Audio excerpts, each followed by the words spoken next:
찬양이 참 힘있고 은혜롭습니다. 너무너무 감사합니다. 자, 우리 옆에 계신 분들과 한번 사랑의 인사 나누고 시작하겠습니다. 사랑하고 축복합니다. 예, 감사합니다. 오늘은 너희에게 평강이 있느냐, 이 평강의 문제를 놓고 한번 생각을 해보도록 하겠습니다. 오늘은 설교가 굉장히 좀 어렵습니다. 근데 아무리 어려워도 알고 나면 너무너무 쉬워요. 그래서 제가 이야기식으로 조금 해드릴 건데, 이해가 안 된다 그러면 그냥 흘려보내도 됩니다. 콩나물이 주는 물 다 먹지 않거든요. 필요한 만큼만 먹어도 큰 일을 감당할 수가 있습니다. 자, 그래서 제가 부활 이후에 예수님께서 40일 동안 이 세상에 계시다가 승천하셨는데, 그 40일 동안에 어떤 일이 있었는지 그것을 약간 이제 도표로 설명을 하고 본문에 접근해서 생각을 해보도록 하겠습니다. 자, 예수님은 부활하신 후 40일 동안 계시는데, 당일에 막달라 마리아를 비롯해 가지고 또 여인들에게, 제자들에게 다 이렇게 나타내 보이십니다. 나타내 보이시고, 또 엠마오로 가는 두 제자에게 또 보이시고, 10 제자에게 그렇습니다. 그럼 여기 10 제자라고 하면 두 제자가 없네. 누가 없었을까요? 누구요? 네, 도마가 없어요. 또 누가 없을까요? 가룟 유다가 없어요. 그래서 10 제자야 이제. 그렇습니다. 그리고 부활 사건이 지나고 하루, 이틀, 사흘 이런 식으로 8일째가 되었습니다. 이렇게 되었을 때에 주님께서 나타나신 거예요. 오늘 본문 말씀이 바로 그 내용이거든요.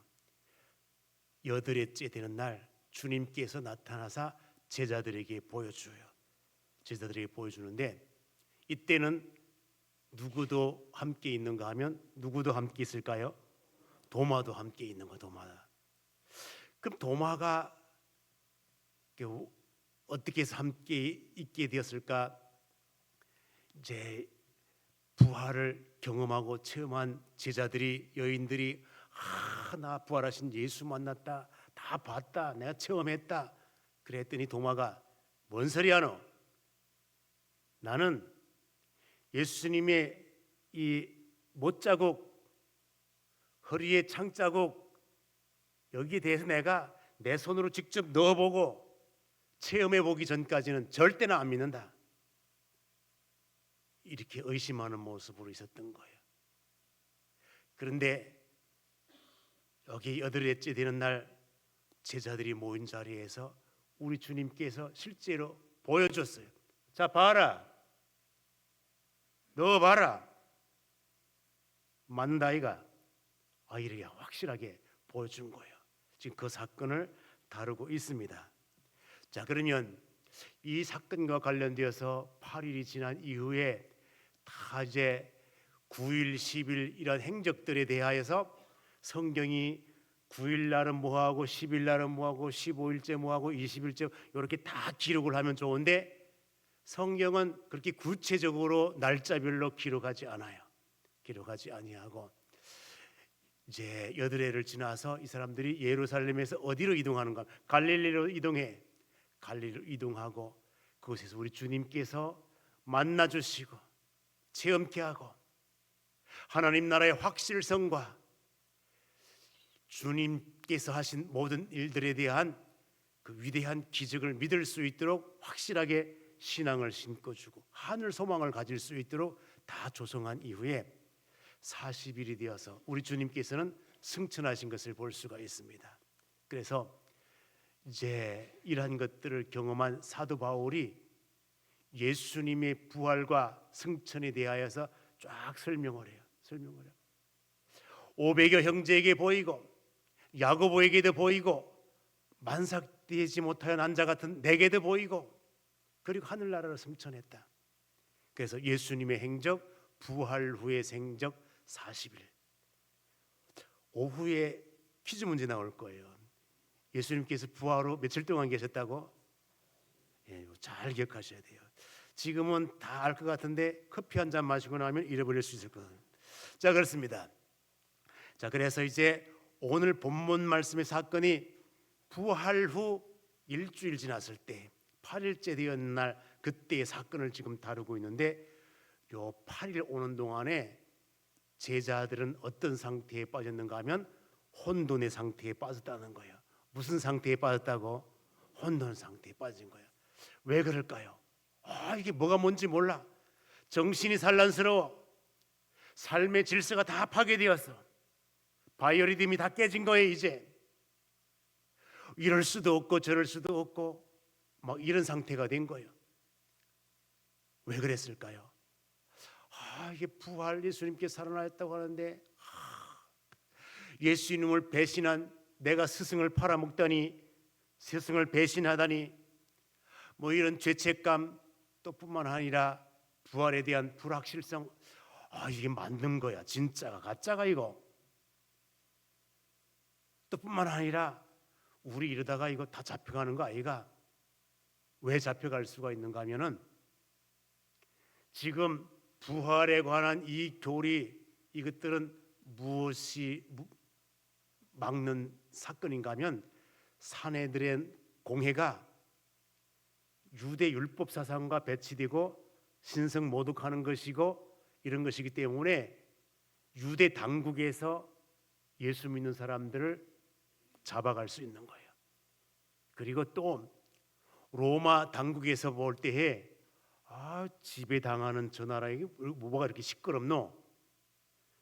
그리고 이 부활 교리와 관련되어서 소요가 일어나고 막 엄청난 폭동이 일어날 가능성도 있고 반동분자들이 나올 가능성이 있기 때문에 저 사람들을 체포해야 되는 거예요. 그러니까 사도들 마음속에 어떤 마음이 드는가 하면 이러다가 우리 다 잡혀가는 거 아이가? 그래서 마음에 두려움이 있는 거예요. 두려움. 그렇습니다. 자, 19절 한번 볼까요? 자, 19절인데 이들이 모여있긴 모여있는데 문을 꼭 잠그고 있어. 왜 잠그고 있는가? 한번 볼까요? 자, 19절 다시 한번 읽습니다. 시작. 다시 그 첫날 저녁 때에 제자들이 유대인들을 두려워하여 모인 곳에 문을 닫았더니 예수께서 오사 가운데 서서 이르시되 너희에게 평강이 있을지어다. 자, 그렇습니다. 유대인들이 제자들이 지금 문을 잠그고 있어요. 꼭 잠그고 있는 거예요. 누구 때문에 잠궜다고 표현하는 거예요? 누구들을 두려워하여? 유대인들을 두려워하여. 그러니까 사내들인 공회에서 체포해 갈까봐, 잡아갈까봐. 이거 우리 이러다가 우리 다 잡혀 죽는 거 아이가 이거? 이런 식으로 두려워하는 거예요. 이렇게 모여 있고 할 때에 부활하신 주님께서 나타나셨어요. 누가복음의 표현에 의하면 주님께서 딱 나타났을 때에 부활하신 주님 부활하셨군요, 감사합니다, 할렐루야, 이게 아니라 제자들은 두려움이 와. 왜 두려움이 오는가 하면은 예수님을 무엇으로 착각하는 거예요? 영으로 착각해가지고 이상한 영인가? 이런 식으로 생각. 우리식으로 표현하면 귀신 나타난 거 아이가 이거? 이렇게 착각을 했다는 거예요. 자, 누가복음 24장 37절에 가서 볼까요? 누가복음 24장 37절. 자, 36, 37절 다 같이 한번 볼까요? 다 같이 한번 읽습니다. 자, 시작.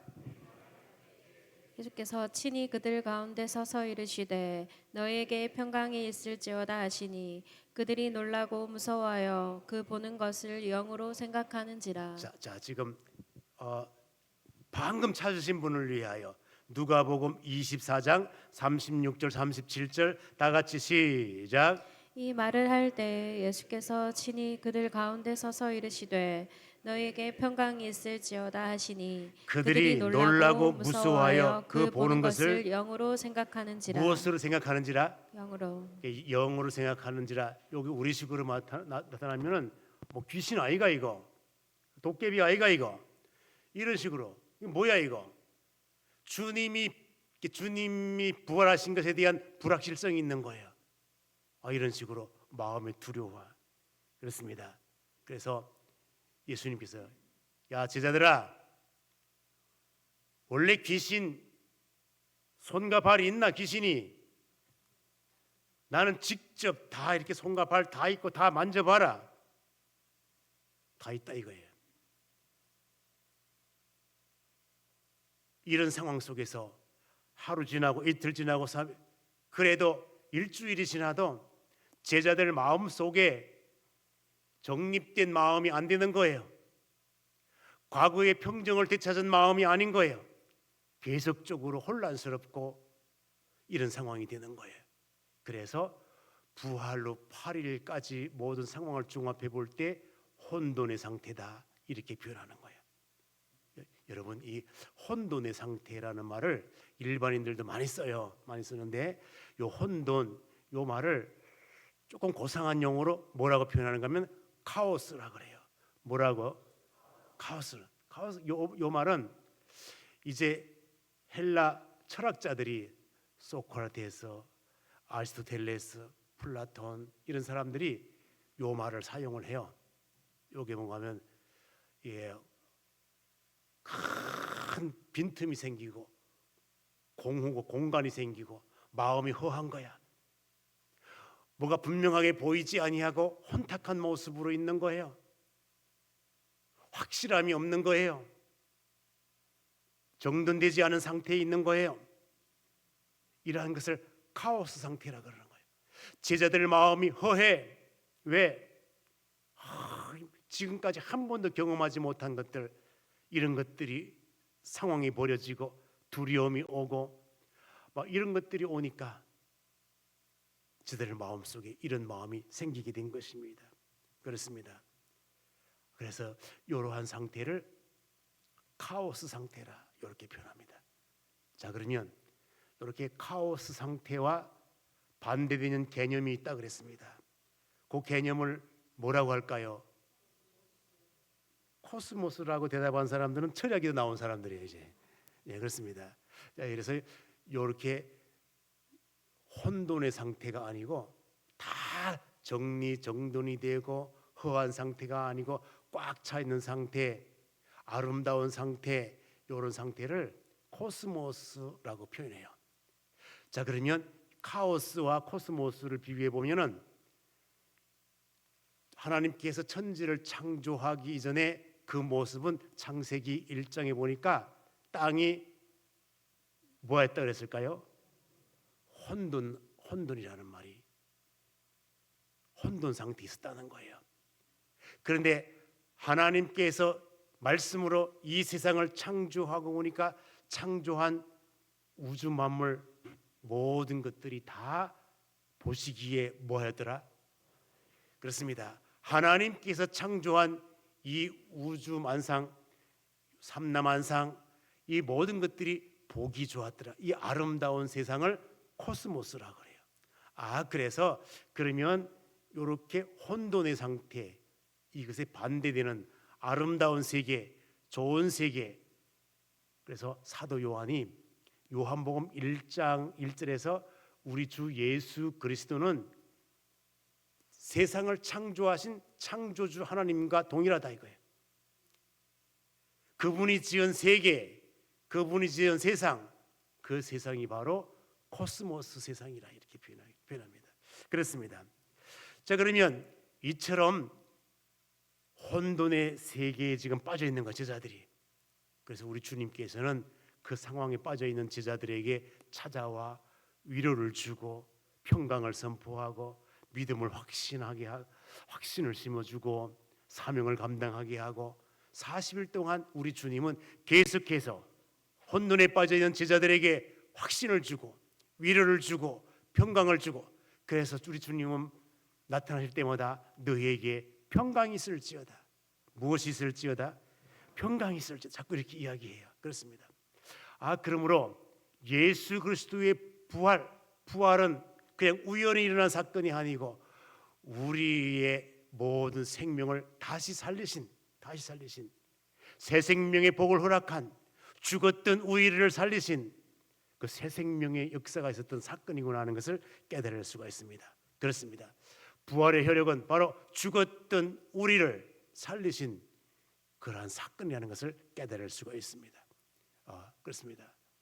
그래서 사도 바울은 에베소 교회에게 편지를 할 때 에베소 교인들아 너희들의 존재가 어떤 존재이지 않아 우리 주님께서 죽었던 너희를 살리셨다. 너희를 은혜로 살리셨다. 그렇습니다. 어떤 교회 청년이 물놀이를 하다가 이제 물에 빠졌는데 이제 어떤 분이 와가지고 다 죽어가는 그 사람을 그 청년을 건졌어.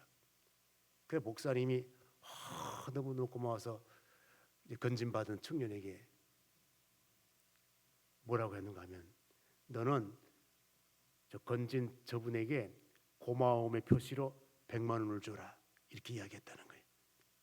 그러니까 이 청년이 목사님 50만 원만 주면 안 될까요?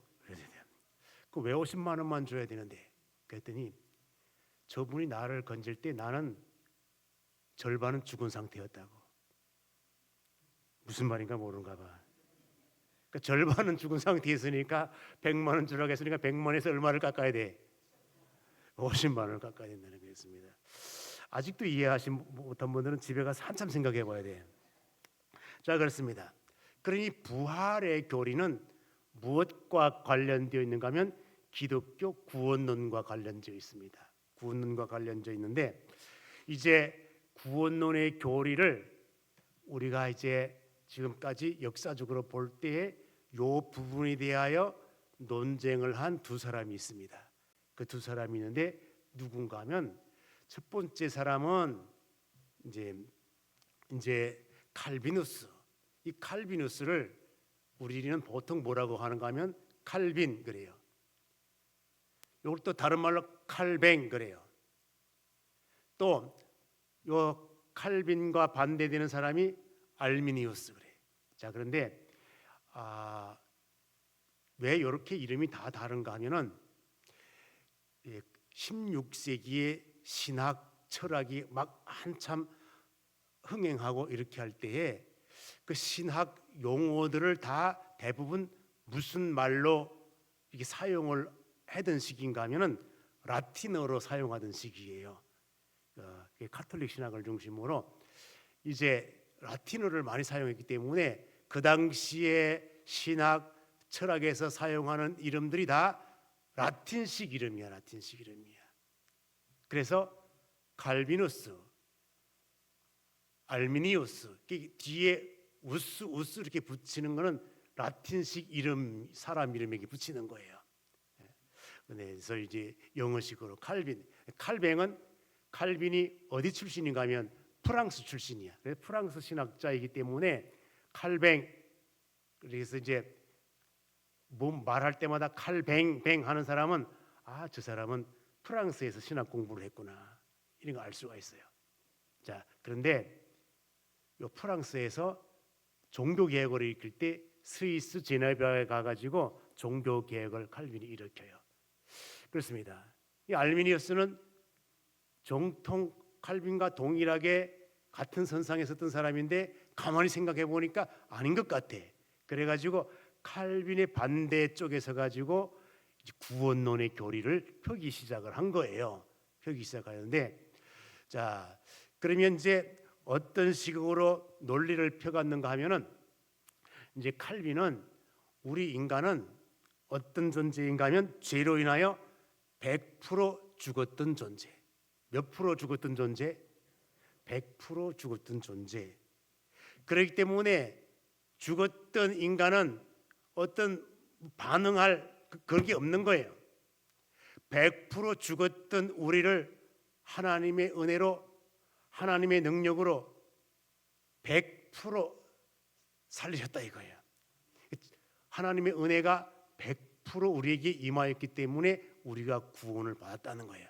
그래서 우리 인간을 바라볼 때에 이제 칼빈주의에 속한 사람들은 어떻게 보는가 하면 우리 인간은 전적으로 타락했다.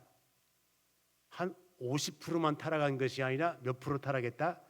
100% 타락했다. 이것을 전적 타락, 다른 목사님들은 설명을 할 때 전적 부패, 또 다른 교회 목사님 설명할 때 전적 무능력 이런 용어로 사용을 해요. 그래서 전적 타락이나 전적 부패나 전적 무능이나 똑같은 거예요. 그러니까 100% 타락한 거예요. 그러므로 우리 인간 편에서 1%의 공로도 없는 거예요. 우리 주님께서 전적으로 100% 은혜를 베푸사 살리셨기 때문에 우리가 구원을 얻게 된 거예요. 하나님이 70% 노력을 하고 내가 한 30% 노력을 해가지고 100이 되어서 내가 구원받았다, 이런 논리가 아니라는 거예요. 근데 이제 이 알미니우스를 따르는 사람들을 알미니안이라 그래요. 그래서 요 사상을 요 알미니안이 가진 사상을 이제 알미니즘, 칼비니즘 이렇게 이제 그렇습니다. 이렇게 설명을 하는데 요 알미니안이 설명하기를 뭐라고 하는가 하면 우리는 사람이 100% 이게 죽은 게 아니다. 하나님의 은혜에 대하여 응답하고 대답할 정도고 뭐 이렇게 반응할 정도의 힘은 있었다 이거예요. 인간의 의지가 좀 있었다 이거예요. 그렇기 때문에 하나님의 능력과 인간의 의지가 합해가지고 구원을 얻었다, 이렇게 주장하는 게 알미니안주예요. 그러니까 이러한 사상들이 21세기를 살아가는 이 시대까지 흘러내려온 거예요. 그 사람들마다 성경을 보니까 이건 같다.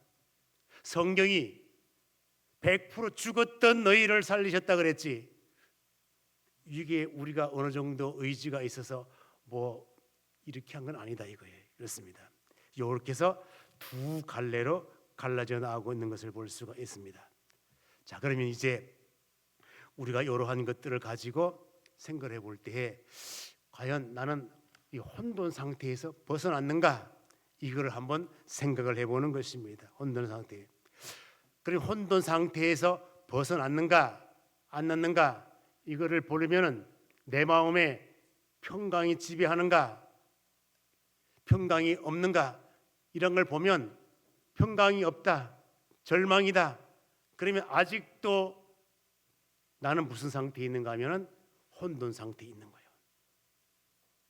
예수 그리스도의 본질을 분명히 알았더라면, 예수님에 관한 소망의 말씀을 확실히 믿었다면 혼돈 상태에서 벗어나 평강의 모습으로 임했을 것인데 아직도 두려움이다, 그 평강이 임하지 않은 거예요.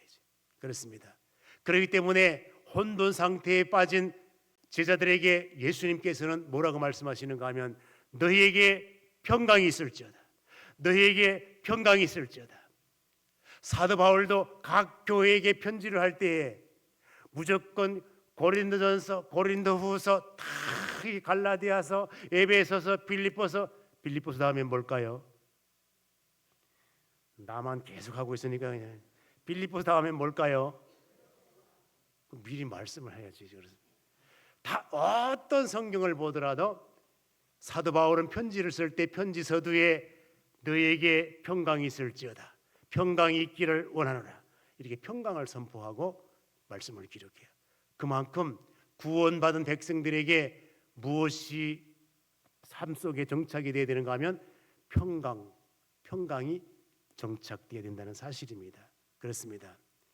자, 그래서 이 평강이라고 하는 말을 히브리 단어에서는 뭐라고 하는가 하면 살롬 그래요. 뭐라고요? 살롬 그래. 헬라어는 뭐라고 하는가 하면 에이레네 그래요. 자, 우리 한번 유식한 척 한번 해볼까요? 에이레네. 그래서 히브리 단어로 하면 샬롬 그래. 헬라어로 하면 에이레네 그래.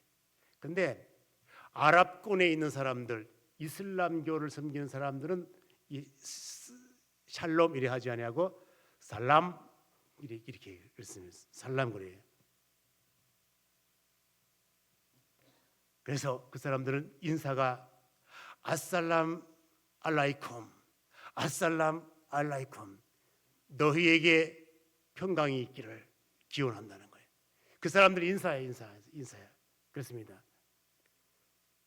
그 사람들은 다 이 이슬람권에 있는 사람들은 전부 아랍어를 사용하기 때문에 그래요. 그렇습니다. 그래서 중동 지방에 있는 사람들은 다 아랍어를 사용해. 그렇습니다. 그 중동 국가들 하면은 이란, 이라크, 또 뭐가 있을까요? 뭐야, 안 돼가지고 물 한 잔 마시고. 자, 또 뭐가 있을까요? 쿠웨이트 들어봤나? 예, 그렇습니다. 다 여러 가지 나라가 있는데 엄청나게 많아요. 그래서 이제 시리아, 요르단, 이스라엘 다 이게 다 중동권에 다 있어요. 그런데 대부분 이 사람들이 무슨 언어를 사용하는 아랍어를 사용해. 그래서 아랍어를 사용하는데 유일하게 그 중동권에서 아랍어를 사용하지 않는 한 나라가 있어요. 어느 나라일까요? 이스라엘. 그렇습니다. 자, 이스라엘 말고 이슬람교를 섬기는 국가들 중에서 그게 이란이야, 이란. 그러면 유일하게 이란만 아랍어를 사용하네. 무슨 언어를 사용하는가 하면 그 나라는 무슨 페르시아를 사용해. 무슨 언어? 왜 그런가 하면 성경에 나오는 바사 제국, 이 페르시아 제국이 지금의 어느 나라예요? 이란이야, 이란. 그렇습니다. 그래서 다른 중동 국가들은 다 아랍어를 사용해, 아랍어를 사용해. 근데 여기 이란만 자기 나라 고유의 언어 페르시아를 사용을 해. 근데 신기한 것은 인사만큼은 뭘 사용하는가 하면 이란도 아랍어를 사용한다는 거야. 자, 너에게 평강이 있을지어다. 아랍어로 뭐라고? 이제 오후에 물으면 모를 수 있어요. 빨리 잘 외워두셔야 됩니다. 자, 그렇습니다. 그런데 히브리 이스라엘 사람들은 이제 아랍어를 사용하기 때문에 그 사람들은 다 무슨 단어를 사용하는 거면 여호와 샬롬, 여호와 샬롬. 그래서 이제 만날 때마다 여호와 샬롬, 샬롬 이렇게 사용해요. 그래서 여호와 샬롬, 평강이 너에게 있을다. 그래서 여호와 샬롬 라켐 히브리 말로 그래. 예수님도 샬롬이라고 하는 말을 사용을 할 때 이렇게 사용을 해. 근데 사도 바울은 이제 전부 그 당시에는 헬라어를 다 사용하기 때문에 헬라어로 사용을 하는데 뭐라고 하는가 하면 에레네 휘민 이래 한 거야. 너에게 평강의 역사가 있기를 이래 하는 거야. 우리 한번 우리 사도 바울 심정을 가지고 유식한 척하면서 자 에레네 휘민 한번 해보겠습니다. 시작. 그렇습니다. 오후에 이 세 가지를 물어볼 건데 커피 마시면서 잘 외워야 됩니다. 우리에게 평강의 역사가 있어야 돼. 사도 바울은 이렇게 평강의 역사가 있기를 이렇게 기원했구나. 그렇습니다. 저는 대신방 가가지고 기도를 할 때 하나님 이 가정에 악한 영들은 떠나가게 하시고 여호와의 영이 친히 운행하는 평강의 처소 되게 하여 주시옵소서. 이런 기도를 해요. 그렇습니다. 아멘 안 하는 사람들은 이제 이거 뭘까? 그렇습니다.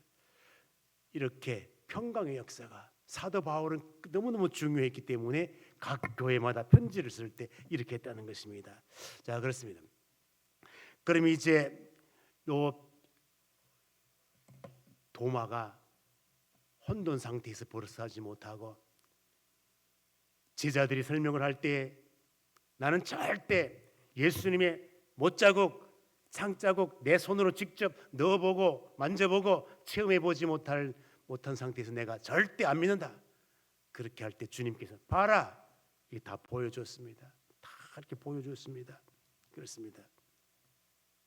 그리고 다 보여주고 봤지? 도마야 봤지? 이게 다 만져보고 그때 다 보고 믿는 자가 되라. 믿는 자가 믿음 없는 자가 되지 말고 믿는 자가 되라. 믿는 자가 되라. 도마가 체험을 합니다. 깨달았습니다. 내가 의심하였던 예수님이 진짜 살아계시는구나. 의심이 커지면 뭐가 되는가 하면 불신이 돼요. 불신이 커지면 불순종의 행동의 모습으로 나타나게 되어 있습니다. 도마가 의심의 상태에서 우리 주님께서 가르쳐 주신 교훈의 말씀을 따라 체험의 현장에서 체험을 한 다음에 고백을 합니다. 믿는 자가 되라. 믿는 자가 되라. 주의 말씀의 권고를 따라서 확실히 믿고 고백을 합니다. 뭐라고 고백을 하는가 하면 뭐라고 고백할까요? 나의 주님이시여 나의 하나님. 고백이라. 자, 그러면 오늘 본문 말씀 한번 볼까요? 한번 보겠습니다.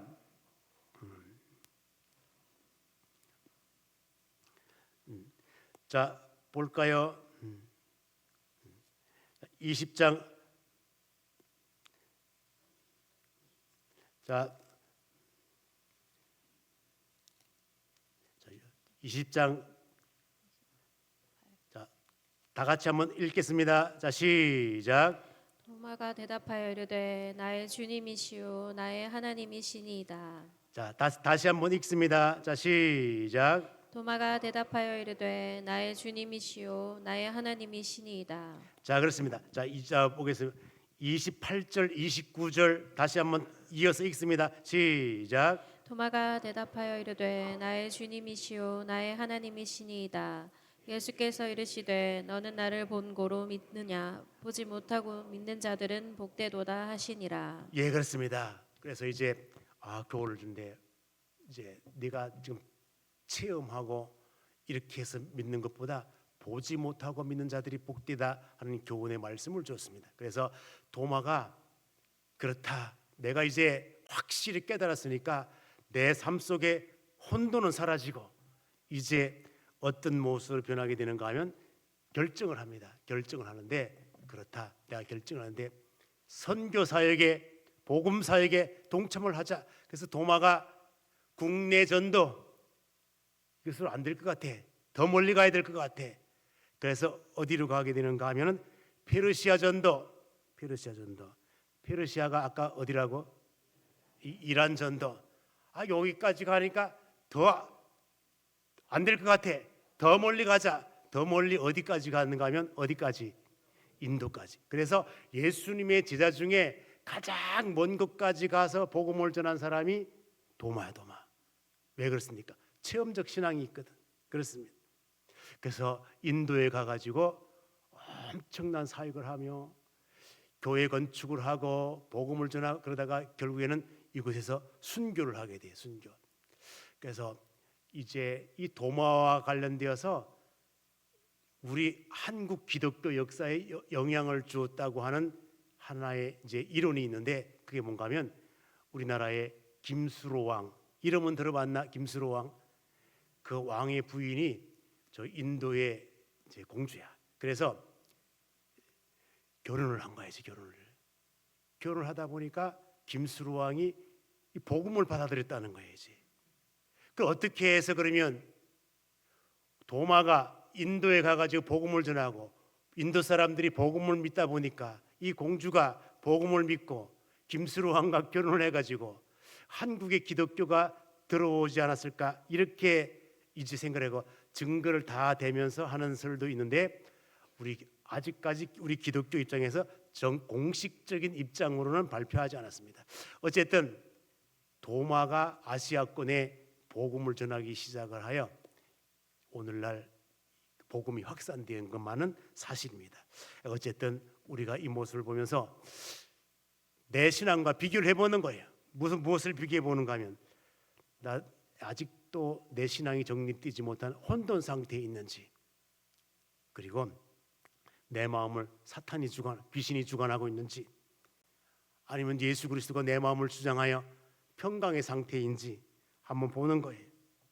그 도마처럼 나의 주, 나의 하나님 이런 신앙 고백이 있는지, 그리고 내가 확실히 믿는다면, 확실히 체험했다면 주의 말씀을 증거하고 그것에 대한 감사와 찬양이 있는지 이라는 것들을 잘 생각해 보시면서 여러분들 혼돈 상태에서 깨어나 하나님의 사역에 일로 매진할 수 있는 믿음의 종들 다 될 수 있기를 주님의 이름으로 축원드립니다.